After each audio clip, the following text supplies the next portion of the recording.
अनादि हैं। यहाँ सब स्वाध्यायशील बैठे हैं। पदार्थ कितने होते हैं? 3 तो अनादि हैं, पर पदार्थ होते कितने हैं? इसका मतलब है किसी ने सत्यार्थ प्रकाश पढ़ा नहीं। अभी पढ़ा नहीं तो आगे तो पढ़ देना। क्यों जी? या आगे भी नहीं पढ़ने के? अब चौधरी अमर सिंह जी कह रहे हैं कि मैं अब क्या पढ़ देंगे, अब हम क्या पढ़ देंगे। चौधरी साहब को 50 वर्ष से जानता हूं मैं। ये जब जवान थे बिल्कुल तब से जानता हूँ, जवान थे। अब ऐसे हो गए घुटने भी नहीं चल रहे, चला फिराने जा रहा। अब नुकहें कहीं तो नुकहें भगवान को बुढ़ापे में देख लेंगे, लास्ट में देख लेंगे, भगवान को बुढ़ापे में देख लेंगे। मगर भगवान ही तुझे देख लेगा बुढ़ापे में, तू भगवान को देखेगा, भगवान तुझे देखेगा। भगवान को बुढ़ापे में देख लेंगे, परमात्मा का नाम बुढ़ापे में ले लेंगे। बुढ़ापे में तो शरीर अपना ही काम नहीं करता। क्या देखेंगे बुढ़ापे में? ना उठा जाता, ना बैठा जाता, ना खाया भी नहीं जाता। बूढ़ा आदमी रोगी है, बीमार है, और रात को हलवा खवा दो उसे, पहले तो खाने का नहीं मामला गड़बड़ हो जाएगा। और जो खा लिया रात भर ट्रैक्टर सा स्टार्ट रहेगा उसका, हुर हुर हुर हुर हुर हुर। जो पहला खाया पिया वो भी निकल जाएगा।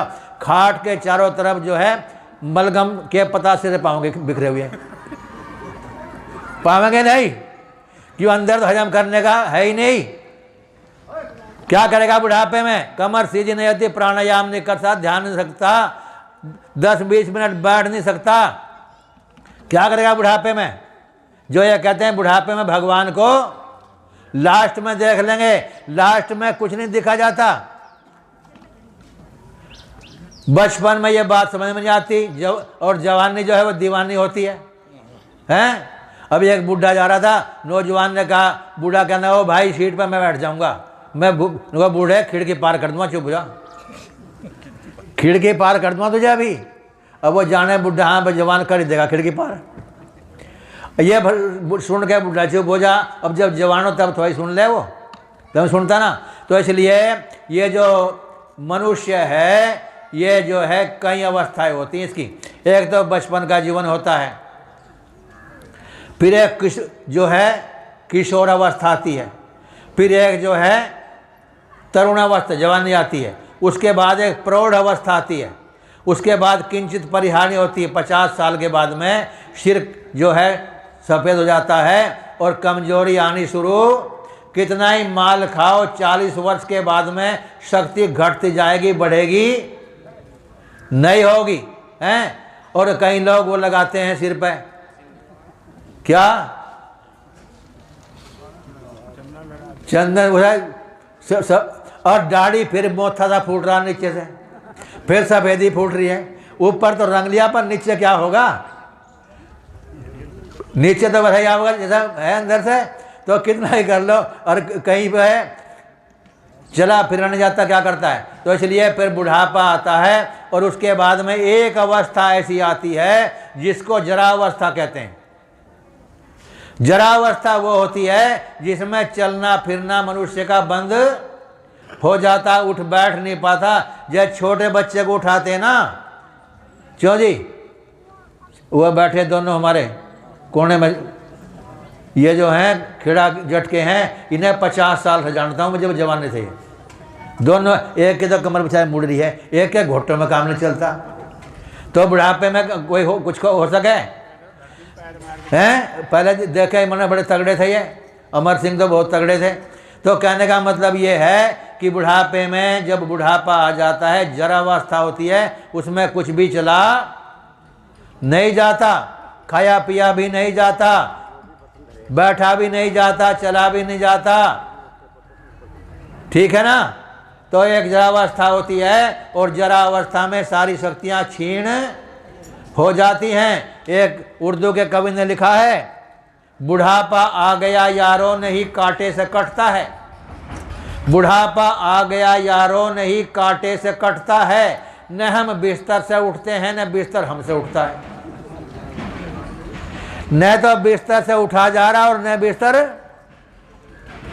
अपने आप भी नहीं उठा जा रहा, बिस्तर भी उठाया और उसमें भगवान का नाम लेगा, और कहीं तो फिर भी नहीं लेते। एक बूढ़े से मैंने कहा भगवान का नाम ले लिया कर, आँख के निकाल कहने कहाँ भगवान कहाँ है, कहाँ है। मैंने कहा भगवान तो सब जगह, कहने लगा भगवान तो लठ में है, नहीं कहीं भी भगवान नहीं। जिसके लठ में दम उसकी सब सुनते हैं, और जिसके लठ में दम नहीं कोई भी, जो कुछ भी है लठ में है। जब मेरी लठ में दम था सब सुनता, कोई नहीं सुनता। मैं जब तू पैदा हुआ होगा, तुझे खिला रहे हैं, पालने में घुमा रहे हैं, ले जा रहे हैं, और किसी का पोता देवता, किसी का भतीजा, उस समय इतनी सेवा हो रही थी, तब लठ में दम ही था क्या? कहना ना, जब तो ना था। तो मैंने कहा भगवान तो सदा रक्षा करने वाला, ठीक है ना। तो इसलिए स्वार्थ जब तक अच्छा है तभी तक काम अच्छे काम। वैसे कर्म 5 प्रकार के होते हैं, और वैसे 4 प्रकार के होते हैं, कर्म, अकर्म, विकर्म और सुकर्म। 4 प्रकार के होते हैं, कर्म, अकर्म, विकर्म और कर्म। जो है अच्छे काम, कर्मन कुर्वन्ने वे है कर्माणि जीव चेतन समावेद माया ना है, अर्थात जो अच्छे काम के हैं, परोपकार के काम हैं, भलाई के काम हैं, उन कामों को करना चाहिए, जब तक मरता रहे तब तक करता रहे। शुभ कर्म, परोपकार के कर्म, भलाई के कर्म, दूसरों के हित के काम जो हैं उनको कर्म कहते हैं, वो सदा करने चाहिए, उन्हें कर्म कहते हैं। जो उपकार के काम है वे सब कर्म के कहलाते हैं। अस्पताल खुलवाना, विद्यालय खुलवाना और अच्छे काम जो धर्म के काम, यज्ञ करना, सारे ये काम जितने उपकार के काम है सारे वो कर्म कहलाते हैं। और जो हम अपने लिए करते हैं वो जो हैं अकर्म कहलाते हैं। अपने लिए क्या खाते हैं, हम अपने लिए सोते अपने लिए हैं, लेटते अपने लिए हैं। जो अपने लिए काम करते हैं वह कर्म होते हैं। जो अपने, अब आओ खाओ ना खाओ दूसरे, क्या मतलब है इसका? सो ना सो, क्यों जी? लाला जी से पूछा, लाला जी कहाँ सोते हो? घर में सोते हो, दुकान में सोते हो, घेर में सोते हो, कहाँ सोते हो?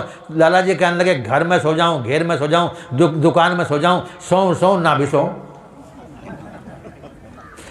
तो सो ना सो किसी दूसरे पर क्या असर पड़ना है इसका?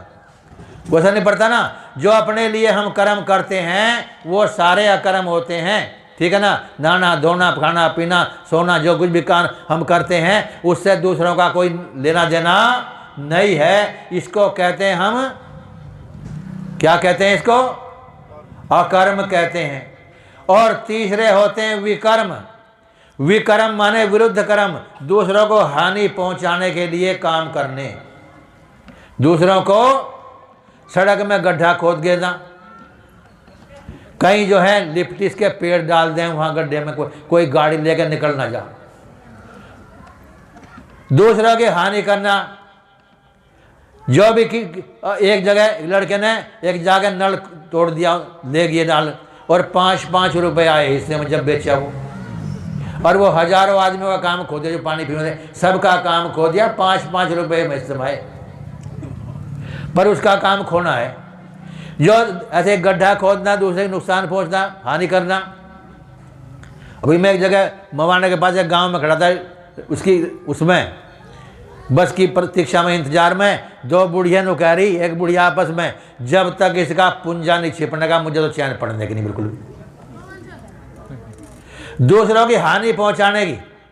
एक मित्र के पास में गया, भाई साहब नमस्ते नमस्ते, कि भाई देख और तो बाद में, पहले तो मुझे पानी पिला दे, मुझे लग रही प्यास। उन्होंने कहा आज नल खराब हो रहा, पानी की शॉर्टेज है, पानी है नहीं आज। कहना पड़ोसियों से ले आ कि इनकी हमारी चल रही, इनकी हमारी तो चल रही है। कहना फैक्ट्री वैक्ट्री चल रही, कहना वैसे चल रही है, बोल चाल बंद है। कहना दूसरों के चले आ, कहना इन्होंने चलवाई रखी, इन्होंने चलवाई रखी। कहना इन्होंने तीसरे कैसे कि इनके ऊपर तो चली रही है, चल रही है, चलवा रखी है, अर्थात जो है मामला सारा खराब है, ठीक है ना। तो दूसरों को हानि पहुंचाने की जो बात होती है उसको हम विकर्म कहते हैं, जो भी हानि करने के पदार्थ, ठीक है ना।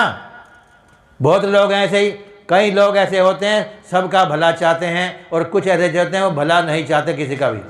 कल मैं ठेका दे रखा कि मरो मरो, क्यों जी।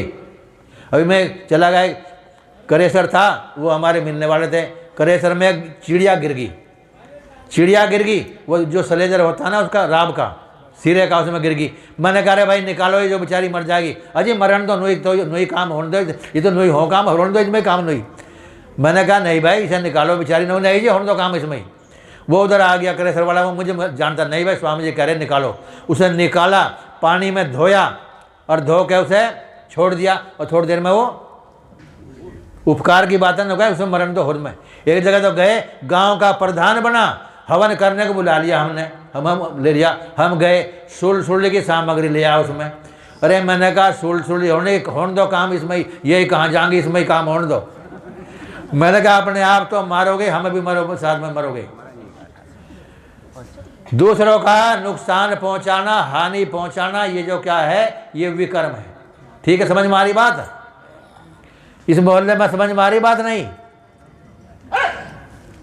और चौथा जो है वो सुकर्म है। सुकर्म उसे कहते हैं ऐसे कर्म करने जिससे अपना भी भला हो और औरों का भी। कर्म तो होता है जिससे उपकार की बात है, पर जिससे एक आदमी यज्ञ करता है अपना भी भला औरों का भी, एक आदमी भजन ध्यान करता है, अपने आप भी करता, औरों को भी भजन ध्यान सिखाता है, हवन सिखाता है, यज्ञ सिखाता है, परोपकार करता, अच्छे काम करता, अपने आप भी अच्छे काम करता है, औरों को भी करवाता है, वो सबसे भला है। एक तो अपने आप तक ही करे, यदि एक अपने आप भी करता, औरों का भी भला चाहता, औरों का भी उपकार करता, वो सबसे श्रेष्ठ काम है। ठीक है ना? तो कर्म, अकर्म, विकर्म, सुकर्म, 4 प्रकार के कर्म होते हैं। एक आदमी लाखों आदमियों को सुख भी पहुंचा देता है, और एक आदमी लाखों आदमियों को दुख भी पहुंचाता ना। एक पहले हमारे उपदेशक गाया करते थे, चर्चिल हिटलर जिन्ना ने विश्व वीरान किया है। चर्चिल हिटलर जिन्ना ने विश्व वीरान किया है, और ऋषि दयानंद गांधी ने जग का कल्याण। करोड़ों आदमी मरवाए हिटलर ने, करोड़ों लाखों नहीं। एक आदमी करोड़ों आदमियों को मरवा सकता है, ये क्या है? विकर्म है ये। और एक आदमी लाखों करोड़ों को लाभ भी। एक स्वामी सुधानंद जी थे हमारे साथ रहते, कह रहे थे एक दलदली का इलाका था, इसमें क्या नाम, ये जो अफगानिस्तान में, और वहाँ दलदल थी जमीन। एक आदमी के मन में आया, उसने सेव संतरे के बीज भर के हेलीकॉप्टर में और सारे दलदल में फेंक दिए, और वहाँ नीचे पानी था और ये था, वह पेड़, उनके पेड़ बन के जम गए, और जमने के बाद में लोग फ्री में खाने लगे, खूब सबका भला। उसके मन में ये बात आ गई। तो इसलिए एक आदमी लाखों का लाभ भी कर सकता, लाखों का, बोलो, हवन कराना, ये हवन क्रिया है। हवन में स्वाहा की आहुति देते ना, स्वाहा की। अभी एक बहुत बड़े महापुरुष हैं जिनके करोड़ों अनुयायी हैं, उनका नाम है श्री श्री रविशंकर। टीवी में आ रहा था एक, जब वो व्याख्यान दे रहे थे, उपदेश कर रहे थे, एक नौजवान बीच में खड़ा हो गया, कहना महाराज सब जो हैं जब हवन करते हैं सुहा कहते हैं। सुहा का क्या मतलब है, सुहा क्यों कहते हैं? और जिसके कई करोड़ आदमी अनुयायी हैं, उसे सुहा के अर्थ का पता नहीं है, क्योंकि उनके हवन को अच्छा। तो वो, अब ये तो उसने कहानी मुझे पता नहीं, नू पता हुआ तो भेजती हो, उसकी इंसल्ट हो, इतने बड़े आदमी को पता नहीं। एक उपाय था बचने का, ये कह देता बाद में बताऊंगे, पर वो चुप भी नहीं रह गया। उसने कहा स्वाहा का अर्थ है स्वीकार करना। अब वहाँ तो सारे ठोट बैठे हैं, वो कोई पर्सन थोड़ा करें, कोई चुप हो गए। जबकि स्वाहा का अर्थ स्वीकार करना कभी कोई नहीं सिद्ध कर सकता, कोई विद्वान आके। स्वाहा के 5 अर्थ होते हैं। सुआ है स्वाहा, सु माने अच्छा, आहा माने बोलना, अच्छा बोलना, प्रिय बोलना, कल्याणकारक बोलना, इसका नाम है स्वाहा। दूसरा स्वाहा स्व आ है, जैसा अपनी आत्मा में हो, हृदय में हो, मन में हो, वैसा ही बोलना, उसका नाम है स्वाहा। तीसरा जो पदार्थ अपना है उसको अपना कहना, दूसरे के पदार्थ को अपना न कहना, इसका नाम है स्वाहा, अपने पदार्थ को ही। ठीक है। और चौथा स्वाहा का अर्थ है स्वाहा, अपनी आहुति अग्नि में समर्पित करना, घी सामग्री समिधा की, फल उसकी, जिसको खीर की जो भी आहुति उसमें इसका नाम है स्वाहा। और पांचवा अर्थ है स्वाहा का। स्वाहा का अर्थ है अपना समर्पण करना। अपनी संपत्ति किसी ने दान में दे दी तो अपनी संपत्ति का उसने स्वाहा कर दिया, अपनी जो समर्पण कर दिया। स्वाहा शब्द के 5 अर्थ हैं। लोग ये मंदिर में बैठे ना जो बेचारे, इन्हें पता नहीं, किसी को इन्हें तो प्रसाद का ही अर्थ का पता नहीं। एक दिन मैंने पूछा पंडित से, मैं प्रसाद का क्या मतलब है? कि प्रसाद तो प्रसाद ही होता है, जिसे रोज सारे बाप बाप दादा नाना नानी सब करते आए हैं, उन्हें प्रसाद का अर्थ पता। आपको तो सबको पता ही होगा, पता है जी? खाए नहीं, अब चढ़ाया आपने, खाया क्या हो? यो क्या प्रसाद नहीं था? पर एक बात ध्यान रखियो, महाप्रसाद मत कह दियो। सुनो, महाप्रसाद का अर्थ बताता नहीं। अब कुछ जान गया, वो समझ गए होंगे। हैं? प्रसाद शब्द के 2 अर्थ होते हैं। प्रसाद माने प्रसन्नता, और दूसरा प्रसाद माने कृपा, मेहरबानी। 2 अर्थ होते हैं प्रसाद के। और जो रोज इसी काम को करते हैं, प्रसाद बंटवाते हैं, उन दोनों को इसका पता। वहाँ तो कोई ज्ञान की बात होती ही नहीं। ये तो आर्य समाज के मन से ज्ञान की बात होती है। वहाँ तो बस ये कहना, बाल समय रवि भक्ष लियो, जब चारों ओर भयो अंधियारो, और देवन आन के विनती करी, तब छोड़ दियो रवि कष्ट निवारो। हनुमान ने छोटे से ने खेलते खेलते ने सूरज को तोड़ के मुंह में ऐसे दे लिया जैसे गुलाब जामुन को दे लें। अब सूरज कितना बड़ा है? 13,05,000 गुना बड़ा है इस पृथ्वी से, और 14 करोड़ किलोमीटर इससे दूर है। और हनुमान तोड़ के उसे मुंह में, तो सूरज से मुंह बड़ा हो गया, छोटा होगा? बड़ा होना चाहिए, छोटा होना चाहिए? और मुंह वाला छोटा होगा या बड़ा होगा? जिसका मुंह है वो भी तो बड़ा, और पृथ्वी पे क्या ठहरेगा वो? पर वहां कोई विचारने की बात, वो सत्य वचन महाराज बस हाँ जी कर गया होगा, कर गया होगा, काम कर गया होगा। 3 चूल्हों में अगस्त ने सारे समुद्र को पी लिया। कई किलोमीटर गहरा होता समुद्र। तो ज्ञान की बात तो केवल कहाँ होती है? आर्य समाज के बोलो मंच से होती है, जहाँ जो वैदिक सिद्धांत, वेद में ही सच्चाई है और कहीं सच्चाई। देखो जितने मतांतर ना सारे, वे मूल किसी का भी अच्छा, सबका सही मामला।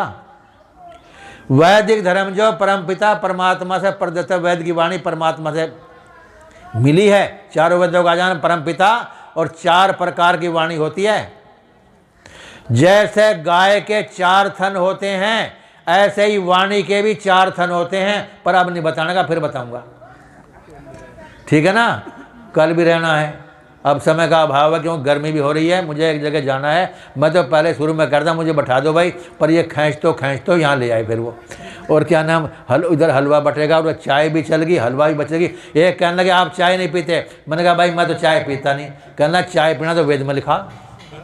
ये कहना चाय पीना तो वेद में लिखा। मैंने कहा कहाँ लिखा? उसने मंत्र बोल दिया, ओम तंत्वा समित भृंगिरो घृते न वर्धयामसी बृहच्छो चाय विष्टय स्वाहा। कि देख लो वेद में लिखा। मगर जहाँ चाय लिखी वहाँ विष्ठा भी तो लिखा साथ में। इसलिए जो है वैदिक धर्म की छाया में, छत्र छाया में आदमी का जीवन सफल होता है, उसमें महान होता है। आप सभी ने मेरी बातें सुनी, आप सभी का धन्यवाद। ओम शांति शांति।